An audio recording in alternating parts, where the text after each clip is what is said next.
잘 먹고 잘 사는 법을 고민해봅니다. 우리 생활 속 경제를 알기 쉽게 풀어보는 시간. 먹고 사는 이야기쇼. 경제 가마솥. 안녕하세요. 자, 오늘 11월 18일인데요. 오늘이 무슨 날인지 아세요? 혹시 그거 아닙니까? 네? 제가 개그맨 된 지 10년 하고 2달, 그리고 10하루째 되는 날. 축하해 주려고.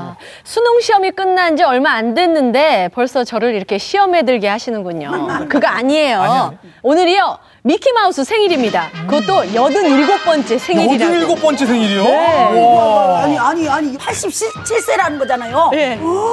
오메 오빠인 줄은 알았지만은 아이고 정말로 그렇게 나이가 많이 정말 몰랐네요. 네. 이 미키마우스가 단순히 만화 캐릭터에 지나지 않는 게 아니에요. 아주 중요한 경제적 의미를 가지고 있는데 이 미키마우스 할아버지 혼자서 상품이나 뭐 영화나 혹은 테마파크와 관련한 어떤 서비스를 통해서 매년 8조 원 정도의 경제적 효과를 창출하고 있습니다. 캐릭터 자체는 우리가 보통 얘기할 때 원소스 멀티유즈라고 얘기합니다. 한 가지 아이템으로 다양한 분야에 활용을 해가지고 그런 수익을 올릴 수 있는 대표적인 컨텐츠의 한 유형인데요. 잘 키운 캐릭터 하나가 다양하게 또는 여러 산업에 이용이 돼가지고 큰 수익을 올릴 수 있는 거죠. 우리나라에도 그 미키마우스 버금가는 캐릭터가 있습니다. 친구들 다 모여라 뽀롱뽀롱뽀롱뽀롱뽀롱 와 닮았어, 좀 닮았어. 애들이 다 몰려들거든요. 근데 이게 거기서만 끝나는 게 아니라 이불도 있고요. 뽀로로 이불, 뽀로로 칫솔, 뽀로로 숟가락, 젓가락, 밥그릇, 국그릇, 그리고 또 뭐 연필, 가방 할 거 없이 다양한 그 뭔가를 창출해내는 거. 정말로 지금 해외로 전 세계로 수출을 하고 있잖아요. 그래서 외화도 많이 벌어들이고 있대요. 네. 사실 뭐 캐릭터 하면은 미국 아니면 일본 딱 두 나라였잖아요. 근데 우리나라에서도 이렇게 엄청난 캐릭터가 나왔다는 거 사실 그 사실 자체만으로도 굉장히 자부심을 제가 느낍니다. 토종 캐릭터가 세계에서 인정받고 우리 경제에도 긍정적인 영향을 미치길 바라면서 경제 가마솥의 두 캐릭터. 네. 어떤 그림을 넣어주나 봅시다. 네. 자, 본격적으로 출발합니다.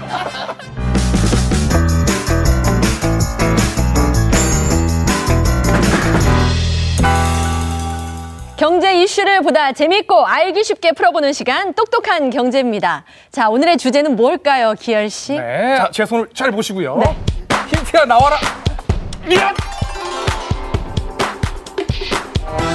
뭐죠? 아, 곡식입니다. 곡식. 곡식과 관련된 오늘의 주제 뭘까요? 좁쌀처럼 보이는데요. 이게 좁쌀도 곡물의 일종이잖아요. 네. 최근 한 2012년부터 곡물 가격이 계속 내려갔다고 그러는데 곡물 가격이 우리 실생활에 미치는 영향 이런 게 주제가 아닐까 한번 추측해봤습니다. 역시 살림꾼이네요. 저걸로 한가도 만들고요. 저걸로 좁쌀 떡도 만들고요.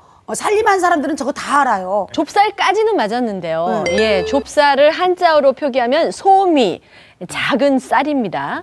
소미 하니까 뭐 퍼뜩 떠오르네요. 예. 중국어로 발음하면은 샤오미. 중국의 그 대표적인 요즘 떠오르는 그 제조업체 중에 샤오미가 있어요. 지난주에 뭐 벤처 뭐 이런 것도 했고 그러니까 아마 이 중국의 샤오미가 아닌가 그런 생각이 듭니다. 그렇습니다. 속이 다 시원해지네요. 예, 바로 열풍을 일으키고 있는 중국의 전자제품 업체 샤오미입니다. 세계 스마트폰 시장에서 삼성의 점유율이 뚝 떨어졌는데요. 중국 시장에선 1위를 뺏긴 걸로 확인됐습니다. 창업 4년 만이라는 한 중국 업체가 1위로 올라섰고요. 다른 나라 시장에서도 삼성을 위협하고 있습니다. 샤오미는 최근 비교적 고성능의 30만 원대 신제품 발표회를 가졌습니다. 당시 레이진 회장은 애플의 스티브 잡스처럼 검정색 티셔츠에 청바지를 입고 등장했습니다. 발표회뿐만 아니라 제품도 삼성이나 애플을 따라하며 품질을 꾸준히 높여왔습니다. 하지만 샤오미는 고급형 스마트폰을 반값 수준에 내놓았습니다. 이런 전략은 생산과 제조는 자체 공장 없이 아웃소싱하고 온라인 판매로 유통비용을 최소화했기 때문에 가능했습니다. 이런 혁신은 폭발적인 매출 확대로 이어졌습니다. 올 2분기 중국 스마트폰 시장에서 샤오미는 시장 점유율 14%를 기록하며 12%에 그친 삼성을 제쳤습니다. 지난해 시장 점유율 5%에서 1년 만에 급성장한 것입니다. 자, 일명 좁쌀 쇼크라고도 하죠. 좁쌀을 의미하는 샤오미. 그야말로 대륙의 열풍을 일으키고 있습니다. 전자제품 회사 이름인데 들어들 보셨죠? 상당히 이름이 귀엽죠. 근데 그 이름과 다르게 그 좁쌀 쇼크라고 금방 사회자님이 얘기했듯이 상당히 현재 전제 업계에서 돌풍을 일으키고 있거든요. 이유가 뭐냐 하면은 샤오미 제품들은 대기업 제품하고 비교해가지고 전혀 손색이 없어요. 그래서 대기업에서 판매되고 있는 그런 그 사양을 가지고 있는 똑같은 전자제품을 30~40%의 가격으로 구입을 할 수 있으니까 상당한 거죠. 대표적으로 가장 그 최근에 이슈가 됐던 게 뭐냐면 샤오미 TV예요. 지난 10월에 그 60인치짜리 울트라 고화질 TV를 샤오미에서 출시를 했는데 같은 사양의 삼성전자 제품을 살펴보면은 아무리 최저가를 검색을 해도 온라인 최저가가 한 230만 원 정도는 줘야 되거든요. 근데 그때 당시 출시한 샤오미 제품은 88만 원. 오. 엄청난 가격 파괴라고 볼 수가 있는 거죠. 이거 60인치짜리가 88만 원이요? 네. 야, 이거 거저네, 거저. 그러면 그 샤오미에서 그 TV만 만든 거 아니고 또 뭐 여러 가지 걸 만들 거 아니에요? 그렇죠. 이 샤오미 제품은 이제 분야가 굉장히 다양해요. 공기청정기, 뭐 체중계, 뭐 드론. 최근에는 아예 뭐 건전지 세트까지 안 만드는 제품이 없을 정도로 다양합니다. 저희 집사람도 샤오미 보조 배터리를 쓰고 있습니다. 근데 이게 진주색 펄이 나더라고요. 갖고 싶었어요. 내 아도 있냐? 내 아는 없대요. 자기 것만 샀대요. 그러니까 용량이 일반적으로 우리가 쓰는 게 1600mAh인데 이거는 그 보조 배터리 하나가 25,000 들어있잖아요. 엄청나다니까요, 정말. 그래서 대륙의 실수다 막 그런 얘기가 나오는 거거든요. 근데 이제 이 샤오미가 처음 출발했던 것은 소프트웨어 회사로 이제 출발을 했다고 해요. 2010년도에 스마트폰 운영 체제를 발표하면서 이게 샤오미 회사가 창립을 했거든요. 그때 샤오미 미자를 따서 MIUI라는 운영 체제를 발표를 했고 그 이듬해에 운영 체제를 탑재한 Mi1이라는 스마트폰을 발표를 하고 스마트폰과 전자제품 시장 쪽으로 사업 영역을 확대를 했죠. 박 변호사님 말씀하셨던 그 Mi1이 출시됐을 때 그때 당시 동시에 우리나라에서 출시됐던 스마트폰이 펜텍의 베가 레이서라는 상품이 있었어요. 거의 같은 사양이었었거든요. 근데 이 배터리 용량은 샤오미의 Mi1이 오히려 더 좋았습니다. 근데 중요한 게 가격이잖아요. 가격이 펜텍의 베가 레이서 같은 경우는 85만 원. 근데 Mi1은 당시 환율을 따져봤을 때 한 34만 원 정도였어요. 같은 사양인데 오히려 그리고 배터리 사양은 더 좋음에도 불구하고 50만 원 이상 더 저렴했던 거죠. 이 가성비가 높다 보니까 소비자들한테 굉장히 큰 호응을 지금 얻고 있죠. 이 샤오미 스마트폰 같은 경우에 첫 해 판매량이 약 한 30만 대에 불과했는데요. 그 이듬해 720만 대, 또 그 이듬해에는 1,900만 대. 그게 뭐 작년에는 한 6천만 대까지 넘게 팔렸거든요. 창립 한 4년 만에 200배가 성장했습니다. 20배도 말도 안 되는 수치인데 한 기업이 4년 만에 200배를 성장했다고요. 정말 대단하네요. 네, 한 가지 더 놀라운 사실을 알려드릴게요. 제가 월스트리트저널에 기사를 하나 준비를 했는데 새로운 스마트폰의 강자인 샤오미가 전 세계로 뻗어나갈 것이다라는 내용인데요. 샤오미의 창립자죠. 레이진이라는 사람이 한 발표 자리에서 얘기를 하기를 Apple is gone. 삼성 is also gone. 중국 내 이미 스마트폰 판매량은 삼성도 아니고 애플도 아니고 이미 샤오미가 1위를 차지를 했습니다. 그래서 작년 같은 경우에는 이미 6천만 대가 판매가 됐고요. 올해는 그걸 초과해서 1억 대를 목표로 세운 상황입니다. 1억 대 매출을. 레이진의 이 경영 철학이 재미있는데 돼지도 그러니까 피그도 태풍, 강풍을 만나면 날 수 있다. can fly. 이런 경영 철학을 가지고 있어요. 그래서 이 기세를 몰아서 중국을 넘어서서 이제는 세계 1위로 우뚝 서는 것이 목표라고 합니다. 그 샤오미가 첫 스마트폰을 중국에서 출시했었을 때 애플 짝퉁이라는 얘기를 했어요. 예, 역시 중국답다 이렇게 얘기를 하고 비난을 했어요. 디자인도 상당히 비슷할 뿐만 아니라요. 그 레이쥔이라고 하는 사람이 이제 대표 CEO인데 그 사람이 이제 나와서 설명하고 그럴 때도 보면은 뭐 검은 티셔츠에다가 그냥 뭐 청바지 입고 나와가지고 공식석상에서 자꾸 그런 얘기를 하고 그러니까 대중들 사이에서 조금 놀림감이 되기도 했어요. 뭐 저딴 사람이 다 있냐, 뭐 이렇게 했었어요. 그런데 그 지금 현재 상장은 되지 않았지만 지금 시가로 추정되는 그 자산 평가가 거의 50조 원에 가까워요. 와. 국내 지금 시가 총액이 2위 업체가 현대자동차예요. 현대자동차가 지금 한 35조 원 정도 돼요. 대단한 거죠, 이 샤오미가. 아니 정말 대륙의 실수 그런 얘기 하셨습니다만 사실은 짝퉁 기업이라는 말로 출발을 했다가 이제는 우리나라 대기업을 앞서는 그런 시가총액을 보이고 있는데 이렇게 짧은 기간에 성장할 수 있었던 비결이 뭘까요? 뭐 첫 번째는 가격이에요. 혁신적으로 보니까 유통 그 부분에서 비용을 굉장히 많이 절감을 했다는 거죠. 보통 그 우리가 오프라인이라고 그러는데 일반 매장에서 판매했을 경우에는 판매 금액의 한 40%가 유통 그 마진이거든요. 근데 온라인으로 판매를 하면은 그 마진이 한 20% 정도 됩니다. 근데 이 샤오미 같은 경우 또 자체에서만 판매하는 그 온라인 채널이 있어서 그 정도로 이렇게 확 낮추니까 이 판매 가격이 한 1%에서 2% 정도가 이 마진이다 보니 가격이 굉장히 낮아지죠. 그러니까 이 일반 매장에서 판매하는 거하고 거의 한 유통 비용이 30% 정도 절감할 수 있는 효과가 있습니다. 한 가지 더 말씀을 드리면 이 샤오미는 마케팅 비용하고 세일즈 비용을 따로 책정조차 하지 않는다고 해요. SNS망만을 이용을 해서 새로운 상품을 알리고 고객들하고 소통을 한다고 합니다. 그 결과 그 샤오미가 공식적으로 운영하는 이제 블로그나 SNS가 있는데 이 블로그나 SNS를 따르는 고객들이 이미 2천만 명을 넘어섰다고 합니다.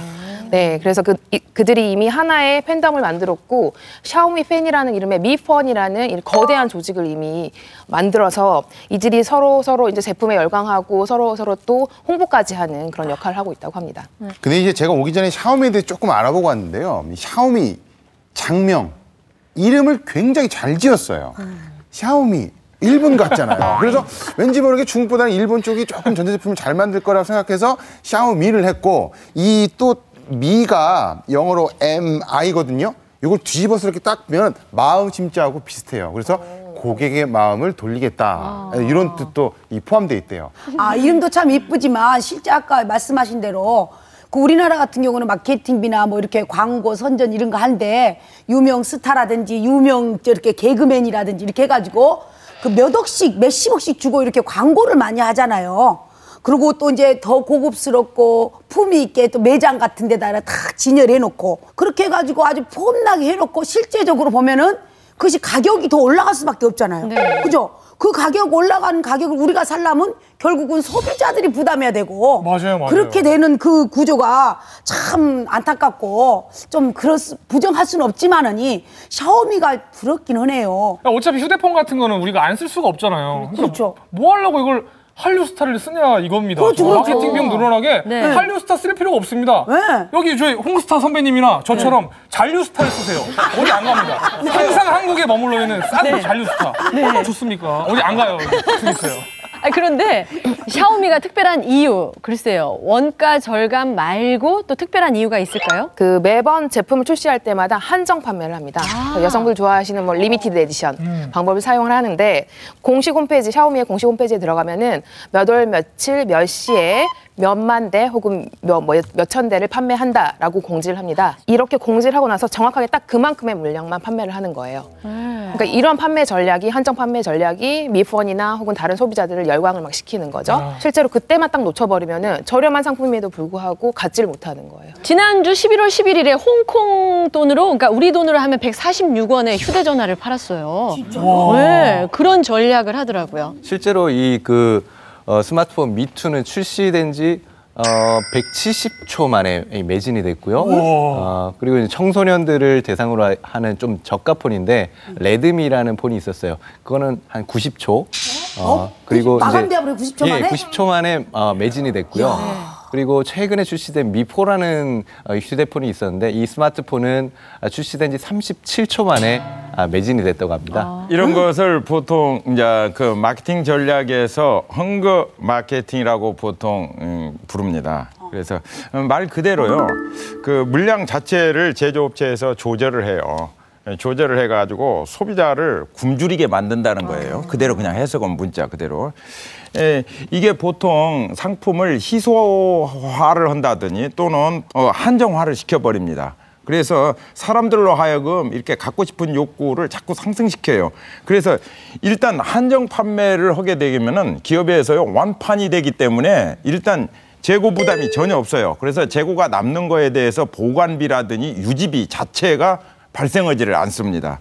그리고 그 소비자 입장에서도 보면은 한정 판매를 했기 때문에 아까 말씀했다시피 제품에 대해서 내가 이런 제품을 특별한 제품을 샀다.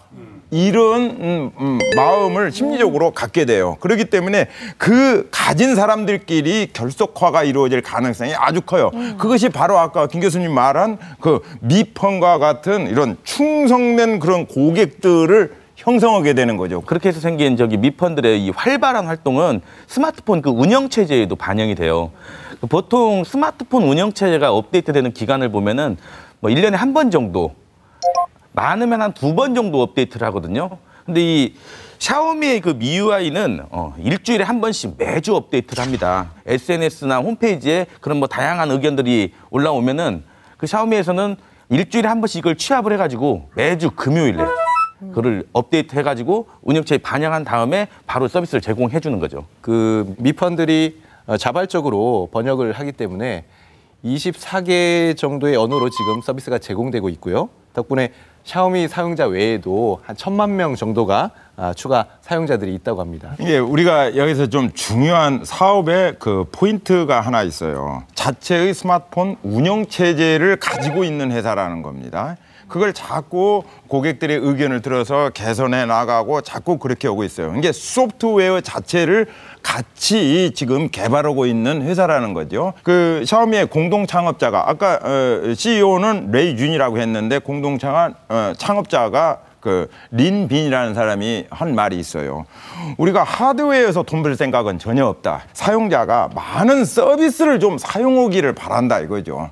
사업 마인드가 확실히 서 있죠. 근데 한때 그 우리나라의 삼성전자도 운영 체제를 만든다는 얘기가 있었거든요. 네. 기억하시지 않나요? 바다라는 운영 체계거든요. 그래서 여기에 탑재한 그 웨이브 폰도 출시를 하는데 결국은 뭐 참담한 실패로 끝났죠. 이게 뭐 일단 전원이 자꾸 꺼지고 이 운영 체계가 막 다시 새롭게 막 시작되고 굉장히 불편해서 사람들이 일단 그 폰을 사지를 않았고요. 많이 팔리지를 않으니까 이 개발하는 개발자도 뭐 새로운 이 애플리케이션 개발 자체도 안 하고 그래서 거의 그냥 실패로 끝났다고 보시면 돼요. 그래서 이제 다시 또 시작하는 게 삼성이 뭐 타이젠이라는 그 새로운 그 운영 체계를 다시 개발을 했거든요. 근데 이것도 지금 출시한 3년 정도 됐는데 사실 지금 잘 알려지지도 않았고 좀 별다른 반응 자체가 없어요. 그래요? 아니 세계 인류 기업이라고 외쳤던 삼성전자 소프트웨어 운영 체계가 이렇게 뒤처지고 있다고 하니까 참 개인적으로 안타깝네요. 네, 저도 같은 생각인데 근데 기존에 개발됐던 이 삼성의 운영 체제의 경우에는 삼성 기계가 아니면은 접근이 안 됐어요. 그래서 소비자 개발자가 또 이제 의사소통을 할 수 있는 창구도 없었고 해서 이제 한마디로 말하면 폐쇄적인 그런 형식이었다라고 볼 수 있죠. 근데 반면에 이 샤오미는 최근에 많은 사람들이 호응을 얻을 수 있었던 가장 중요한 이유가 결국 공유와 개방 정책이었습니다. 네, 그래서 사용자들이 직접 업데이트에 참여를 할 수 있고요. 타사 기기에서도 접근이 가능해요. 그렇다 보니까 타사 기기에서도 호응이 높아지고 참여자들이 많아지다 보니까 어플리케이션, 앱 개발도 활발해지고 하면서 풍부한 생태계가 구축이 됐다라고 볼 수가 있습니다. 샤오미의 그 성공을 인정을 해야 될 것 같네요. 이 삼성이나 애플이 어떻게 보면 고객의 욕망을 충족시켰다면 이 샤오미는 어떻게 보면 그 욕망과 그 가격에서도 충족을 시켰다는 거 이게 좋은 것 같아요.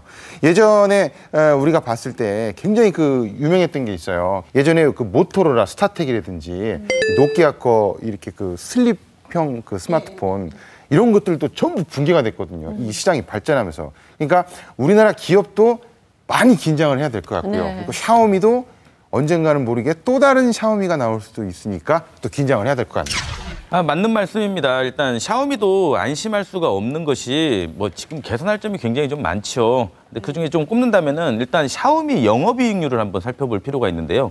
샤오미의 영업이익률이 1.3%예요. 10,000원짜리 뭐 그 매출을 올리면은 130원 버는 거죠. 근데 애플 같은 경우에 한 28% 정도 되고 삼성이 한 10% 정도 됩니다.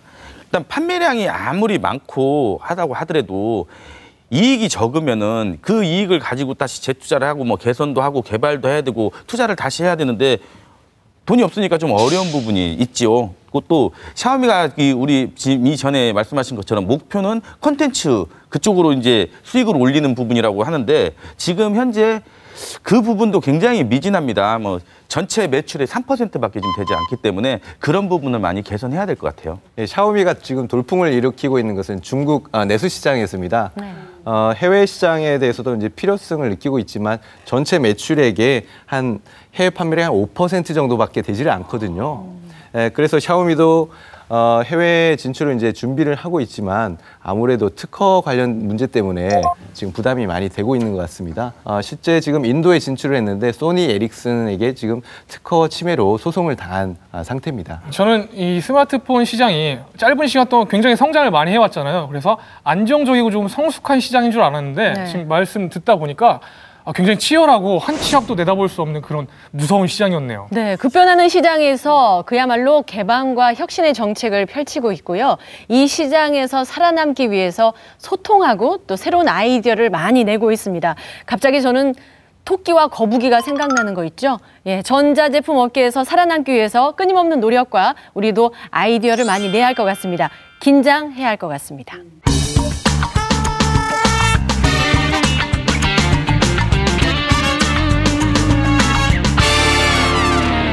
김기열이 전하는 살아있는 전북 경제 소식, 생생 전북 경제입니다. 전주 월드컵 컨벤션 웨딩센터와 전주시설관리공단의 계약 해지 관련 법정 다툼이 일단락됐습니다. 웨딩센터 측은 임대료 체납 문제로 전주시가 계약 해지를 통보하자 무효 소송을 제기했는데요. 법정 다툼 1년여 만에 법원이 전주시설관리공단의 손을 들어줬습니다. 이에 따라 전주시는 월드컵 컨벤션 센터의 활용에 대해 여론을 고려하여 다양한 방안을 검토 중입니다. 전라북도가 야심차게 추진했던 육상풍력발전단지 조성 사업이 줄줄이 중단되고 있다는 소식입니다. 지난 2010년 전라북도 및 8개 시군이 풍력 관련 업체들과 육상풍력발전단지 조성 협약을 맺었었는데요. 전북을 풍력발전의 메카로 만들겠다던 의지와 달리 미미한 사업성과 소음 피해 등을 우려한 주민 반대에 부딪히면서 현재 6개 시, 군의 사업이 중단된 상황입니다. 차세대 대한에너지로 손꼽히는 풍력 발전, 적극적으로 추진하기 전에 주민 의견 수렴과 경제성을 정확히 파악해 사회적 동의를 얻는 노력이 필요해 보입니다. 국민연금공단과 기금운용본부를 분리해 공사화시키는 법안이 국회에 제출됐습니다. 이에 따라 내년 하반기로 예정돼 있던 기금운용본부 전주 이전이 불투명해지는 것이 아닌지 논란이 되고 있는데요. 과연 기금운용본부는 예정대로 전북 혁신도시에 올 수 있을지, 그리고 기금운용본부가 전북에 온다면 그 경제적 효과와 부가가치는 어느 정도인지 오늘 생생 전북경제에서 자세히 알아보도록 하겠습니다.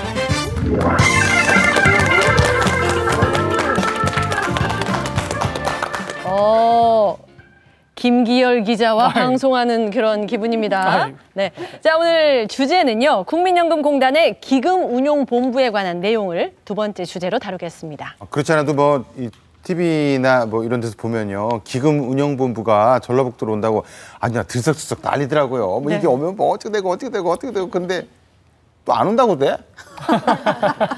그냥 오기로 했으면 와야 되는데 왜 그런지를 모르겠네요. 오늘 좀 잘 알아봐야 되겠네요. 저기 혁신도시, 혁신도시 이미 이사 왔잖아요. 그래요? 그럼요, 이사 왔지. 그런데 그 이사 오면 다 된 거 아니에요? 그렇게 생각했는데 아까 말한 대로 이제 또 뭐 기금운용본부 그것이 와야 된다. 그것이 안 오면 국민연금이 껍데기만 온 거다. 막 이래갖고 시끄러웠잖아요. 근데 저 같은 경우는 당연히 많이 궁금하더라고요. 그 기금운용본부 그것이 어떤 것인지 궁금하잖아요. 그 제가 말씀을 드릴게요. 우리나라가 이제 1999년도 IMF 터지고 나서 김대중 정권에서 이 국민연금을 18세 이상 60세 미만의 지역가입자 모든 국민들이 의무적으로 가입하도록 이렇게 변경이 됐습니다. 그러면서 이 국민연금 덩어리가 커졌죠. 이 큰 덩어리를 제대로 운영하기 위해서 국민연금 본부 내부에 설치한 것이 바로 기금운용본부입니다. 대한민국 소득이 있는 성인이라면 대다수가 거의 다 가입을 하고 있잖아요, 국민연금에. 네. 아, 이 규모가 어마어마할 것 같은데요. 그 현재 기금운용본부가 운영하고 있는 이 국민연금이 약 한 500조 원 정도 됩니다. 그러니까 우리나라 지금 주식시장 시가총액이 약 한 1,500조 정도 되니까 여기 한 3분의 1 수준 정도 되니 굉장히 좀 어마어마한 수죠. 세계적으로 봤을 때도 뭐 일본의 뭐 그 공적연금이 있고 뭐 노르웨이의 이 국부펀드가 있는데 그 다음 이어가지고 우리가 세 번째 규모로 굉장히 큽니다. 네. 근데 온다고 했을 때 환영도 많이 했고 사실 혁신도시의 국민연금공단 옆에 짓고 있잖아요. 근데 왜 다시 오냐 마냐 논란이 불거지고 있는 거죠? 제가 조사를 해봤어요. 그랬더니 새누리당에서 기금운용본부 공사화와 관련해가지고 법안을 제출했어요. 그리고 주무부서인 보건복지부 장관도 이런 말을 했어요. 공사화를 속도감 있게 추진하겠다. 그러더니 경제부총리가 또 이런 말을 했어요. 공사화 추진이 필요하다. 그리고 또 얼마 전에는 또 공사화를 반대했던 국민연금공단 이사장 중도 사퇴해버렸어요. 이러면 공사화가 본격적으로 이게 추진되는 것이 아니냐. 도민들은 이런 의심을 할 수밖에 없는 거예요. 그러니까 기금운용본부를 공사한다는 게 정확히 그냥 어떤 의미인지 우리 사실 국민들은 잘 모를 수도 있거든요. 그 쉽게 말하면 그 기존의 기금운용본부를 국민연금공단에서 떼어내서 기금운용 공사를 만든다라는 얘기인 것 같아요. 네, 그러니까 기존에는 이 국민연금을 활용한 투자 수익률이 상대적으로 낮다라고 판단을 해서 투자에 대한 전문성을 더 높이고 이로 인해서 수익률을 높이는 데 집중하겠다 이런 의미로 해석을 하셔도 되겠습니다. 근데 우리 전라북도 입장에서 봤을 때는 집까지 싹 지어놨거든요. 집까지 싹 지어놓고 청소까지 하고 길 닦아놓고 했는데 갑자기 안 와버리면 우리 뭐가 되나요? 박 변호사님? 네, 실제로 이 기금운용본부가 후발적으로 이게 공사가 되면 공공기관 지방이전 특별법 대상에서 제외될 가능성이 있거든요. 네. 그렇기 때문에 이게 전주로 안 오는 거 아니냐 이런 우려의 목소리들이 있었죠.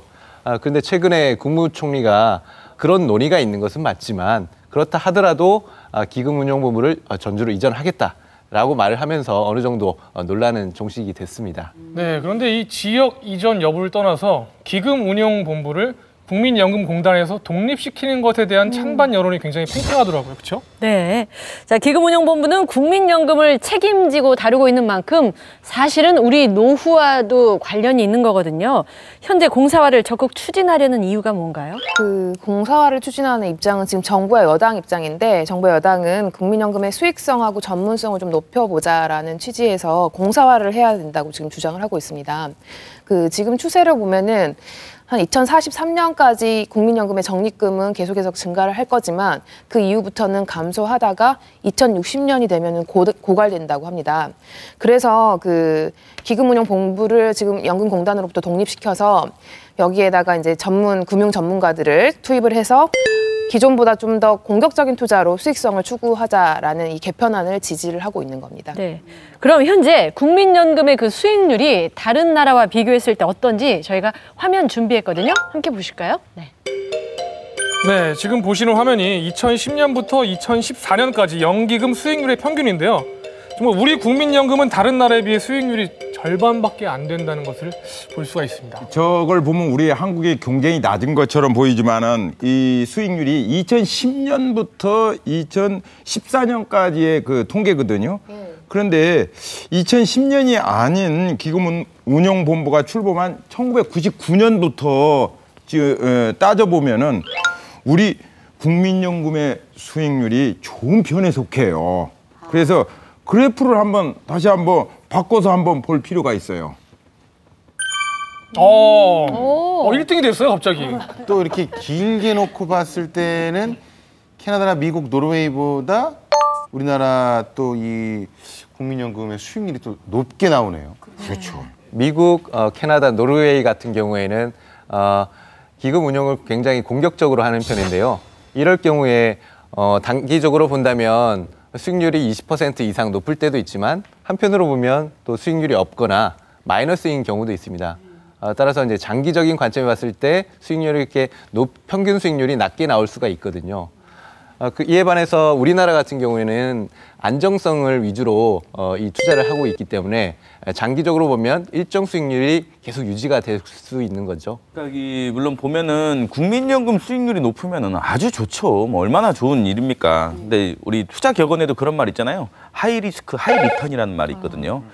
고수익에는 거의 이 숨어있는 고위험이라는 게 있습니다. 좀 거꾸로 보면은 우리 2008년도에 금융위기 다들 아시잖아요. 그 시기를 한번 되돌아볼 필요가 있는데 세계의 주요 연금 중에서 좀 공격적으로 투자했던 그런 연금들은 뭐 일부는 거의 한 20% 손실 봤어요. 그 금융위기 때. 근데 우리나라는 그 시기에 0.2% 손실에 그쳤거든요. 그만큼 또 안정성 위주로 저희가 이 투자를 했다는 그 결과치라고 할 수 있습니다. 이 원인은 결과적으로 지금 안정성 위주로 계속 추구를 하는데 국민연금 같이 이렇게 중요한 그런 기금을 수익률 높이겠다고 공격적으로 했을 때 과연 그 뒤에 숨어있는 그 위험을 어떻게 커버할 것인가. 그러니까 공격적 투자는 조금 더 고민해보고 생각해볼 문제예요. 네, 얘기를 들어보니까 20% 우리나라로 치면 500조에서 100조. 제가 이쯤에서 질문 하나 드리겠습니다. 홍성호 선배님. 네? 우리나라 국민연금 500조 중에 네. 100조가 한 번에 날아갔다. 네. 그럼 어떻게 하시겠어요? 그럼 가만히 냅둬. 일단 가야지. 쫓아가야지. 가야지. 쫓아가서 누구요? 누가 없어? 이리 와. 이리 와 없어. 네가 없어? 네가 없어? 이렇게 될 수밖에 없는 거죠. 그러니까 그렇게 많이 이제 손해를 본다고 하면은 어떻게든지 안 낼 방법을 찾을 수밖에 없는 것 같아요. 근데 수익률뿐만 아니라 기금운용본부 글쎄요 전문화를 위해서 공사화를 해야 된다 이렇게 주장한다면서요. 네, 그 현재 기금 운용의 주요 의사결정을 하는 단체인 국민연금 기금운용위원회라는 위원회가 있는데 이 위원회에 애석하게도 현재는 금융 전문가가 턱없이 부족한 것 같습니다. 그 구성을 보면 지금 전체 위원회 위원이 총 20명이에요. 근데 그중 금융 전문가라고 칭할 수 있는 분은 두 명 정도고 나머지는 주로 뭐 정부 위원이나 지역 가입자 대표라고 합니다. 그래서 금융 전문성만 따지고 보면은 과히 이 전문성이 뭐 훌륭하지는 않다라고 분석이 가능하겠죠. 그리고 이 연금공단 안에 소속돼 있기 때문에 중요한 의사결정 사항인 인사 문제나 예산 편성 문제 등이 정부로부터 지금 자유롭지는 못하다, 독립적이지는 못할 수 있다라는 그런 문제점이 있긴 합니다. 이 전문가로 구성이 되어져 있다 해갖고 반드시 높은 수익률을 낼 수 있겠는가? 꼭 그렇게 생각하지는 않아요. 왜 그러냐면 우리나라의 공공기금이나 그런 외환 같은 것을 적극적으로 지금 운영하고 있는 데가 한국투자공사거든요. 여기에서 지금 한번 그 운영 위원들이 전부 금융 전문가들로 구성되어져 있습니다. 2007년부터 2013년까지 지금 평균 수익률이 4%대예요. 그리고 2008년 금융위기 때에는 뭐 이 전문가들이 지금 투자를 해가지고 잘 운영한다고 한 것이 마이너스 14%를 기록했어요. 야, 이 전문가들이 과연 이게 전문가답게 수익률을 낼 수 있느냐, 이거에 대해서는 글쎄요, 저는 조금 의구심이 듭니다. 네, 아까 그 표에서 봤듯이 국민연금 평균 수익률이 6%대였는데 수익률도 낮고 위험성은 굉장히 크네요. 그러니까 뭐 이렇게 잘한다고 해서 우리가 이광수 차장님을 그렇게 꼭 신뢰할 필요는 없다, 이 말씀이시죠? 네. 저는 신뢰합니다. 당연히 신뢰를 해야죠. 그래서 뭐 일부에서는 전문가의 문제도 있지만은 기금을 독립적으로 운영할 수 있는 독립성이 부족했기 때문에 이러한 문제들이 발생했다라는 지적도 있었습니다. 한국투자공사의 1조 원 가량 손실을 발생시켰던 미국 금융회사 메릴린치 건에 의하면은 그 건은 현재까지도 지금 정치권의 개입이 있었다라는 의혹이 제기되고 있거든요. 그렇습니다. 이 국민연금을 제대로 그 운영하기 위해서는 그 독립성을 보강해야 된다 또는 보장해야 된다 하는 이야기는 맞습니다. 그건 누가도 거부할 수 없는 얘기거든요.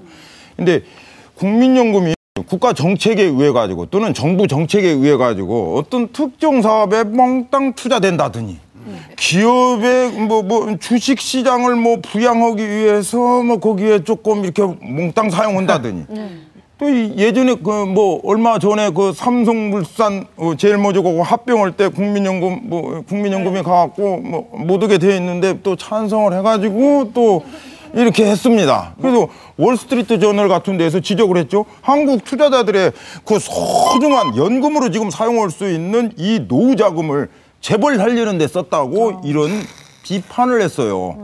그래서 과연 이 공사화를 통해서 독립성을 하고 전문성을 확보할 수 있느냐? 저는 꼭 그렇지는 않다고 봐요. 구체적인 보완책, 즉 무엇보다도 중요한 정치나 정부로부터의 어떤 이 독립성을 유지하는 것이 가장 필요하다고 봅니다. 네, 뭐 어쨌든 이렇게 얘기를 듣다 보니까 기금운용본부의 공사화와 관련된 논쟁은 끝나질 않은 것 같아요. 그만큼 우리에게 중요한 기관이어서 그런 것 같은데 이렇게 중요한 기관, 기금운용본부가 전북에 온다는 건 어떤 의미가 있을까요? 아무래도 자금의 이 공급원이 있으면은 그 공급을 받으려는 또 수요가 좀 있기 마련이지 않겠어요?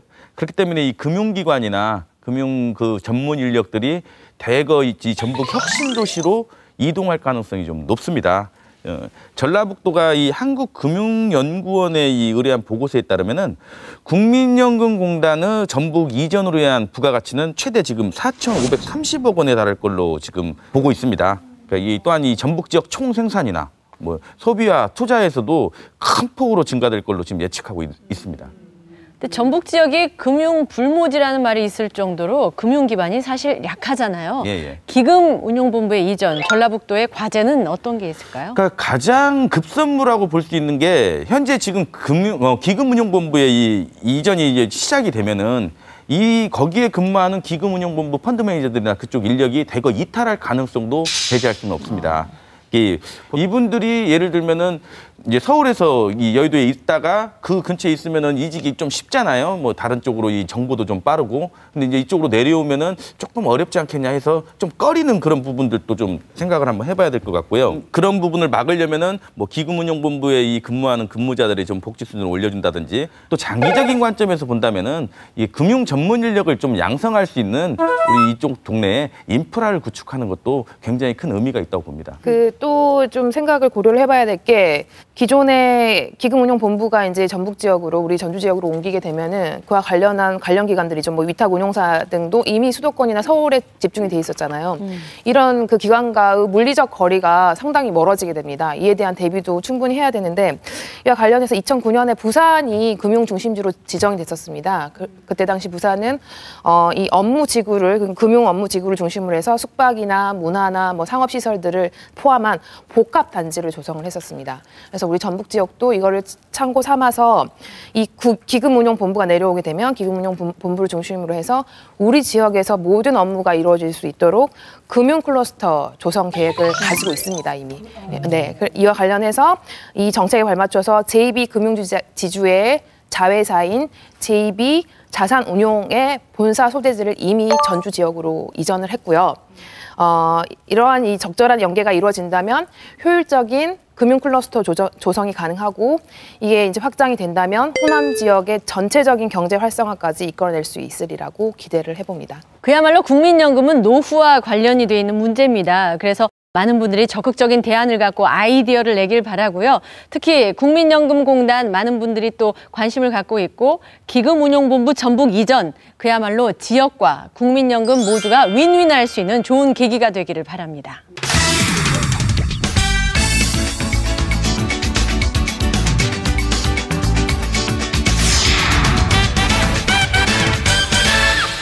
자, 이번에는 우리 경제의 최신 흐름을 짚어보는 트렌드 경제 시간입니다. 저는 이 단어를 들으면 몸이 으슬으슬 떨리고요. 무섭고요. 손발이 오그라들고 막 그래요. 아, 춥고 떨리고 손발이 막 이렇게 오그라들고? 왜? 그거 제가 알아요. 왜? 그거 수족냉증이에요. 병원을 가보셔야 됩니다. 손발 따뜻하거든요. 예, 그것과 관련이 없고요. 이걸 들으면 여러분도 아마 으스스해질걸요. 오늘 주제는 바로 좀비입니다, 좀비. 오, 좀비? 네. 아니, 경제 얘기하는데 갑자기 좀비가 왜 튀어나오는 거죠? 그 좀비 말고요. 알고 보면 우리 경제에도 좀비 기업이 있다고 합니다. 좀비 기업. 말만 들어도 좀 으스스해지지 않나요? 먼저 이 좀비 기업의 뜻을 말씀드리자면은 스스로 이익을 창출하지 못하고 뭐 정부나 은행에서 뭐 이 지원을 받아가지고 가까스로 이 현상 유지만 하고 있는 뭐 현상 유지도 아니죠. 그냥 숨만 쉬고 있는 기업을 이제 좀비 기업이라고 하거든요. 공식적인 용어로는 한계 기업이라는 표현을 좀 쓰고 있습니다.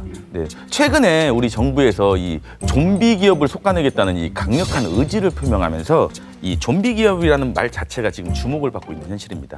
저 몰래 혹시 오늘 공포 특집 하나요? 자꾸 막 이런 얘기하니까. 제 옆에 누가 있는 것 같지 않아요? 나요. 무서워 죽겠어요. 나란 게. 저번 주에는 이뻤는데.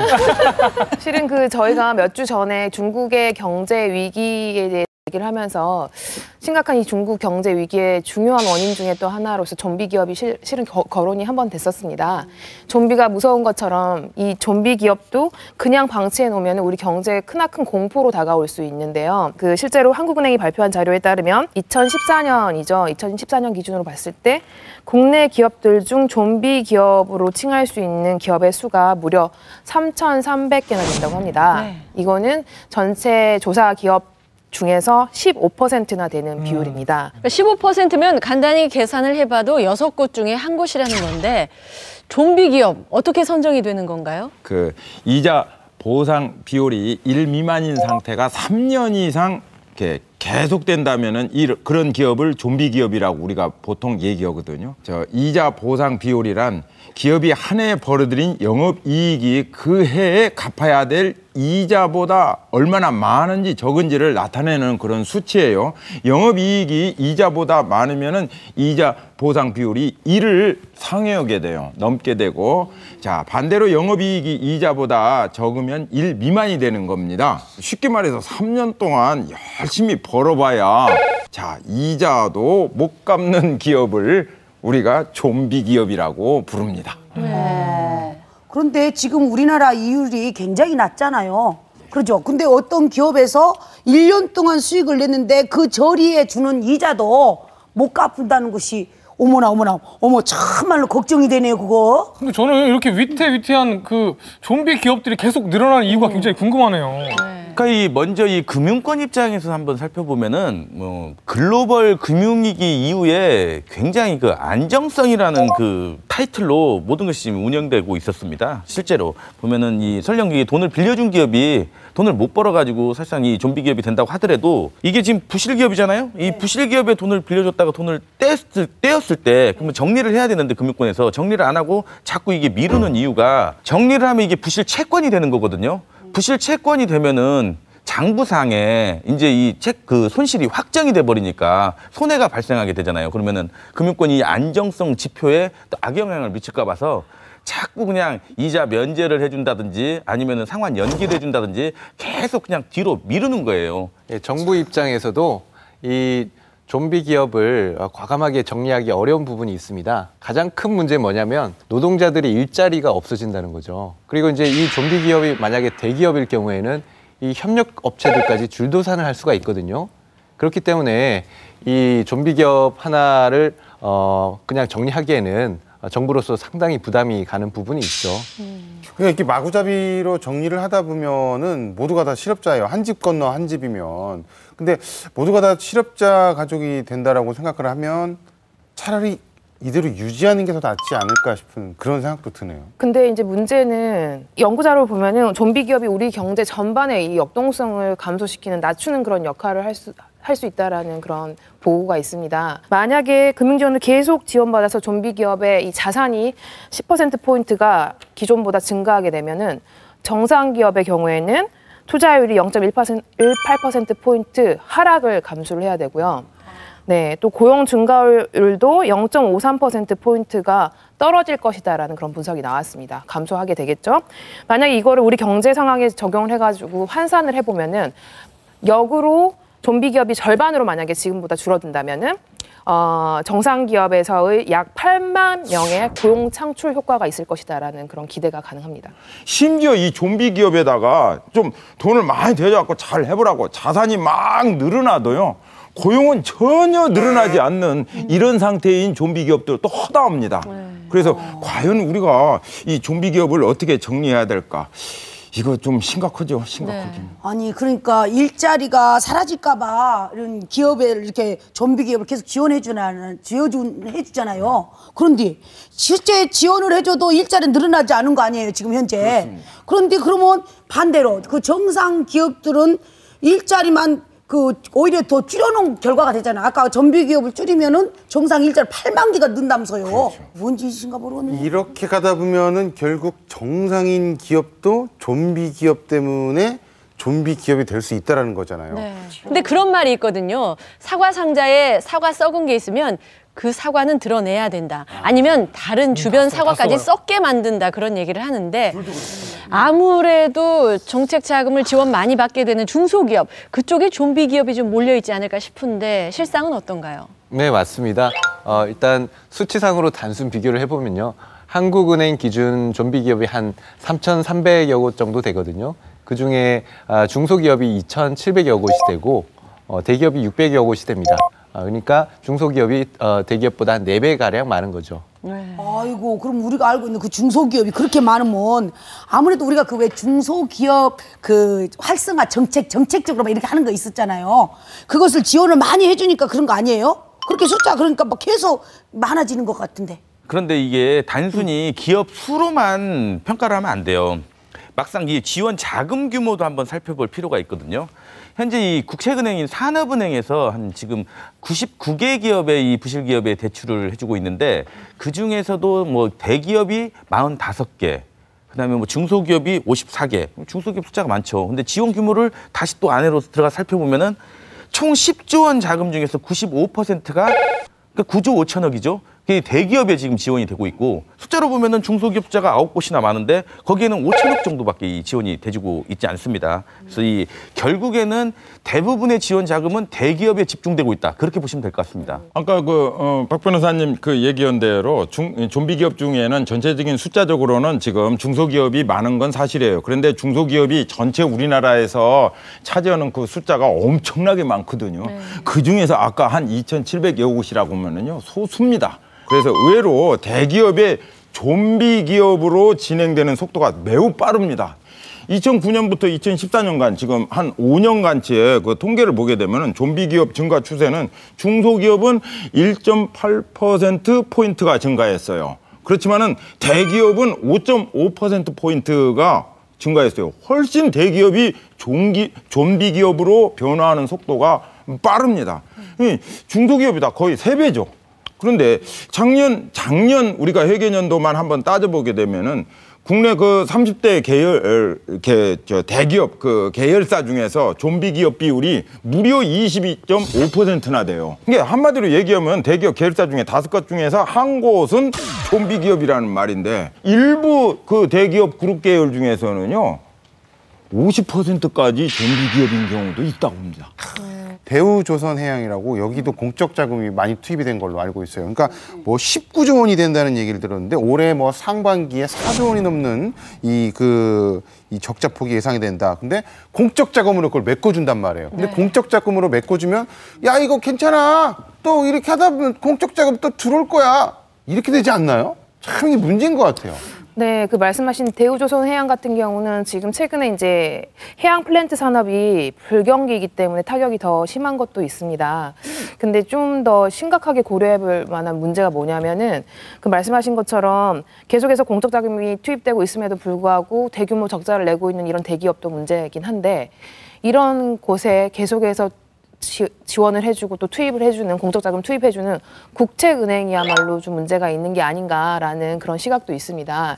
실제로 이제 국가 예산이 투입되는 만큼 경영을 혹은 회계를 투명하게 할 수 있도록 계속해서 모니터링 감독하고 자생할 수 있게끔 이렇게 지도를 해야 되는데 만약에 이런 기업이 적자를 내면은 공적 자금을 투입해주고 또 다시 적자를 내면은 다시 또 투입을 해주고 하는 이런 악순환이 반복되다 보니까 국고를 가지고 너무 이 방만하게 운영을 하지 않냐 이런 그런 지적이 있기도 합니다. 네. 맞아요. 지금 들어보니까 그러니까 밑 빠진 독에 물 붓기도 아니고 더 이상 국민의 책임이 그냥 들어가지 않게 뭔가 이렇게 확실하게 감시도 하고 그걸 정책적으로 해야지. 안 그러면 계속 물 부어대는 거 안 되잖아요. 네. 그 좀비 기업을 줄이기 위한 대안, 글쎄요, 언급되는 게 있습니까? 신용보증과 기술보증제도를 조금 개선할 필요가 있습니다. 원래 이 신용보증이라든지 또는 기술보증제도는 아이디어라든지 기술 이런 거 있지만 담보가 없는 이런 중소기업이나 벤처기업을 위해서 정부가 자금을 지원하는 제도거든요. 정부 자금이 바로 이런 데 써야 되거든요. 그런데 이 제도의 취지와 달리 10년 넘게 계속 이 자금의 지원을 받는 기업이 있다입니다. 보니까 그런 기업들이 계속 지원받고 있는다. 이게 좀비의 가능성이 크죠. 이런 지원받는 금액이 한 50%가 된다는 거예요. 실제로 이 지원이 절실한 5년 미만의 그런 어떤 벤처기업이라든지 중소기업에게 지원되고 있는 것은 한 25%밖에 안 돼요. 그러니까 이 신용보증과 기술보증 제도 자체를 조금 개선해야 될 필요가 있다고 생각이 됩니다. 일본의 잃어버린 20년의 주범이 바로 좀비 기업이라고 합니다. 그러니까 정부와 금융권에서 좀비 기업 정리를 좀 더디게 하면서 경기 회복 속도가 느려질 수밖에 없었는데요. 이런 전철을 밟지 않도록 우리도 관심과 노력을 기울여야 할 것 같습니다.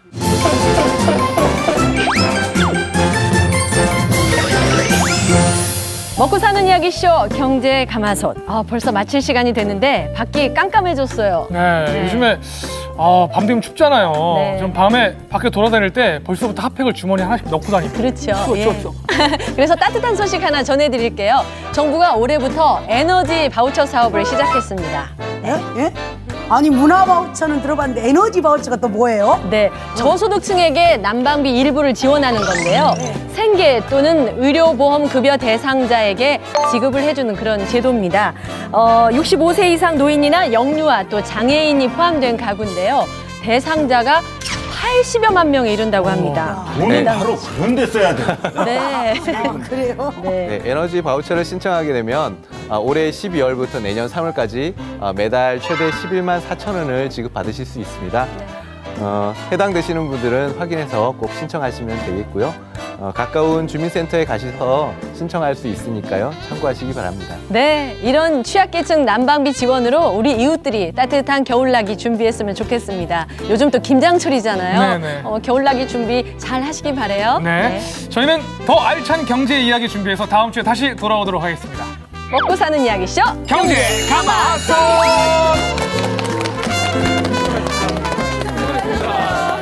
넓은 정원 불장 있는 큰 집 사는 곳